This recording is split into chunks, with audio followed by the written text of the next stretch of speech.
ଗୋଲମରିଚ ସହିତ କ'ଣ ମିଶାଇ ଖାଇଲେ ମଣିଷର ଦୃଷ୍ଟିଶକ୍ତି ପ୍ରଖର ହୋଇଥାଏ? ସୋ ଫ୍ରେଣ୍ଡସ୍, ଆପଣମାନଙ୍କର ଅପସନ୍ ହେଲା ଅପସନ୍ ଏ ମହୁ, ଅପସନ୍ ବି ଗୁଡ଼, ଅପସନ୍ ସି ଘିଅ ଏବଂ ଅପସନ୍ ଡି ଚିନି। ସୋ ଫ୍ରେଣ୍ଡସ୍, ଆପଣମାନେ ପ୍ରତିଟି ପ୍ରଶ୍ନରେ 5 ସେକେଣ୍ଡ ଟାଇମ୍ ପାଇବେ। ଯଦି ଏହାର ଉତ୍ତରଟି ଜାଣିଥିବେ ତାହେଲେ ନିଶ୍ଚିତ ଭାବେ କମେଣ୍ଟ କରନ୍ତୁ। ସୋ ଫ୍ରେଣ୍ଡସ୍, ଆପଣମାନଙ୍କର ସମୟଟି ସରିଯାଇଛି। ତ ଚାଲନ୍ତୁ ଦେଖିନେବା ଏହାର ସଠିକ୍ ଉତ୍ତରଟି କ'ଣ ରହିଛି। यार सठिक उत्तरटी होछि ऑप्शन सी घिओ। गोलमरीच सहित घिओ मिसाई खाइले मनुष्यर दृष्टिशक्ति प्रखर होइथाय। तबे चलंतु देखिनबा परवर्ती प्रश्न कोन रहिछि। अधिक लूण खाइबा द्वारा केउ रोग होइथाय? Option A sugar, option B चर्म रोग, ऑप्शन सी किडनी रोग एवं ऑप्शन डी रक्तचाप। आपण मानकर समय आरंभ होछि एबेठारु। 4 3 2 1 वेलकम। तो फ्रेंड्स, आपण मानकर समयटी सरी जाइछि। तो चलंतु देखिनबा यार सठिक उत्तरटी कोन रहिछि। यार सठिक उत्तरटी होछि ऑप्शन बी चर्म रोग। अधिक लूण खाइबा द्वारा चर्म रोग होइथाय। तबे चलंतु देखिनबा परवर्ती प्रश्न कोन रहिछि। प्रतिदिन अल्प अल्प कोन खाइबा द्वारा हाड़ मजबूत रहे? ऑप्शन ए घिओ, ऑप्शन बी मांस, ऑप्शन सी महू एवं ऑप्शन डी दही। सो फ्रेंड्स, आपण मानकर समय आरंभ होछि एबेठारु। 4 3 2 1 वेलकम। सो फ्रेंड्स, आपण मानकर समयटी सरी जाइछि। तो चलंतु देखिनेबा यार सठिक उत्तरटी कोन रहिछि। यार सठिक उत्तरटी होछि ऑप्शन सी महू। प्रतिदिन अल्प अल्प महू खाइबा द्वारा हाड़ मजबूत होइथाय। तबे चलंतु देखिनेबा परवर्ती प्रश्न कोन रहिछि। सबुठारु अधिक नास्तिक लोक केउ देशर होइथांती? Option A Japan, option B Bhutan, option C चीन एवं ऑप्शन डी कनाडा। आपण मानकर समय आरंभ होछि एबेठारु। 4 3 2 1 वेलकम। तो फ्रेंड्स, आपण मानकर समयटी सरी जाइछि। तो चलंतु देखिनेबा यार सठिक उत्तरटी कोन रहिछि।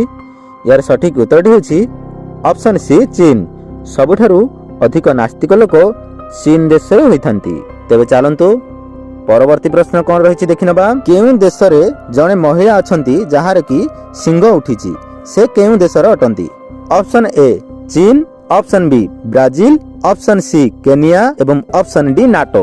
आपण मानकर समय आरंभ होछि एबेठारु। 4 3 2 1 वेलकम।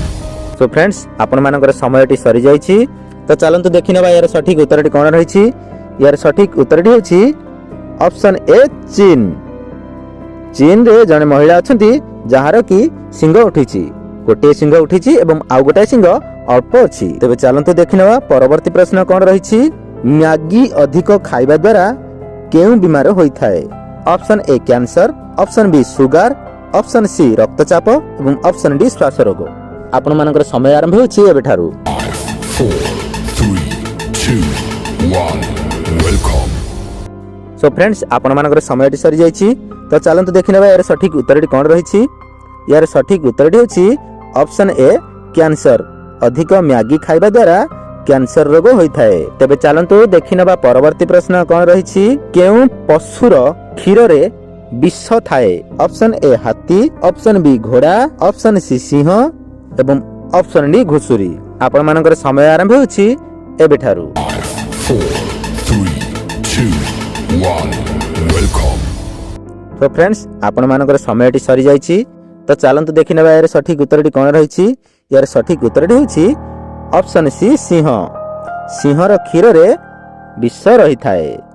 सिंहर क्षीर रे विष रहिथाय जहा कि ता निज छुआ बिना आउ केही खाइले मरि जांती। तबे चलंतु देखिनेबा परवर्ती प्रश्न कोन रहिछि। केउ परिबा खाइले चुट्टी झड़िबा बंद होई जाय? ऑप्शन ए काकुड़ी, ऑप्शन बी भेंडी, ऑप्शन सी कलरा एवं ऑप्शन डी गाजर।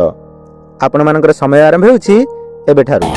4 3 2 1 वेलकम। तो फ्रेंड्स, आपण मानकर समय सरी जाइछि। चलंतु देखिनेबा यार सठिक उत्तरटी कोन रहिछि। यार सठिक उत्तरटी होछि ऑप्शन डी गाजर।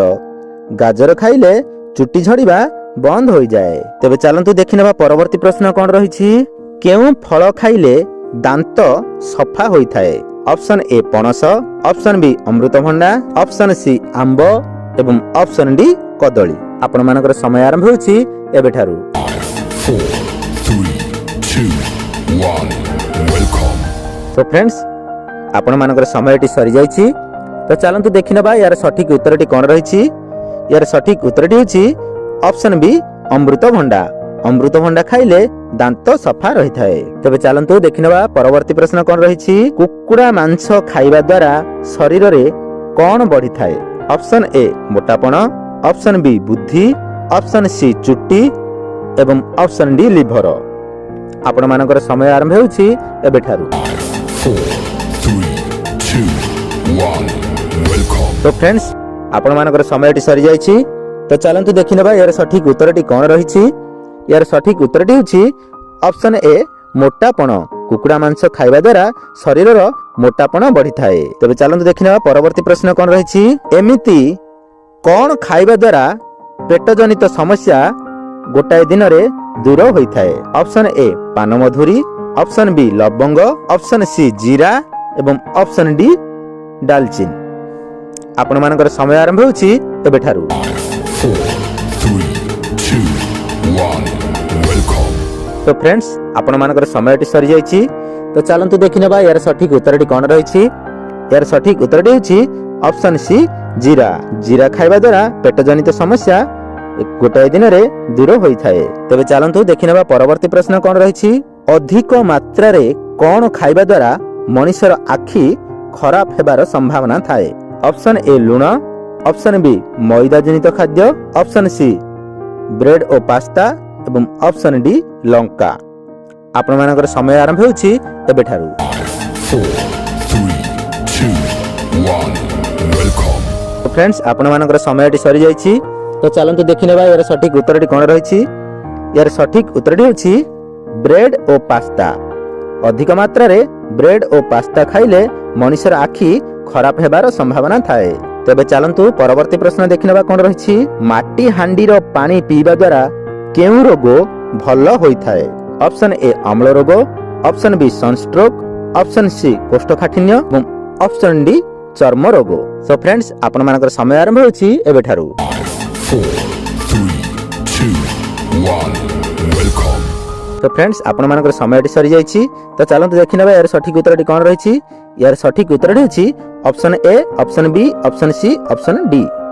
ऑप्शन ए अम्ल रोग, option B sunstroke, option C कोष्ठकाठिन्य एवं ऑप्शन डी चर्म रोग। ए चारोटी जाक रोग माटी हांडी रे पानी पीबा द्वारा भल होई थाए। तबे चलंतु देखिनेबा परवर्ती प्रश्न कोन रहिछि। महू सहित कोन मिसाई खाइले थकापण, मस्तिष्क, आखिजनित रोग भल होई थाए। ऑप्शन ए दालचीन, ऑप्शन बी सुनसुनिया साग, ऑप्शन सी अलैच एवं ऑप्शन डी गंग सिउली। आपण मानकर समय आरंभ होछि एबे ठारू। 4, 3, 2, 1. Welcome. सो फ्रेंड्स आपण मानकर समयटी सरी जाइछि तो चलंतु देखिनेबा यार सठिक उत्तरटी कोन रहिछि। यार सठिक उत्तरटी होछि ऑप्शन बी सुनसुनिया साग। महू सहित सुनसुनिया साग खाइले थकापण एवं मस्तिष्क रोग, आखिजनित रोग अति शीघ्र दूर होई थाए। तबे चलंतु देखिनेबा परवर्ती प्रश्न कोन रहिछि। सापर विष को केउ गछर पत्र शीघ्र बाहर करि देइ थाए। ऑप्शन ए निंब, ऑप्शन बी बेल, ऑप्शन सी तुलसी एवं ऑप्शन डी कांकर। फ्रेंड्स आपण मानकर समय आरंभ होछि एबे ठारू। 4, 3, 2, 1. Welcome. तो फ्रेंड्स आपण मानकर समयटी सरी जाइछि तो चलंतु देखिनेबा यार सठिक उत्तरटी कोन रहिछि। यार सठिक उत्तरटी होछि ऑप्शन डी कांकर। सापर विष को कांकर गछर पत्र शीघ्र भल करि थाए। कांकर डंक एवं कांकर पत्र खाइले सापर विष धीरे धीरे कम हेबारे लागि थाए।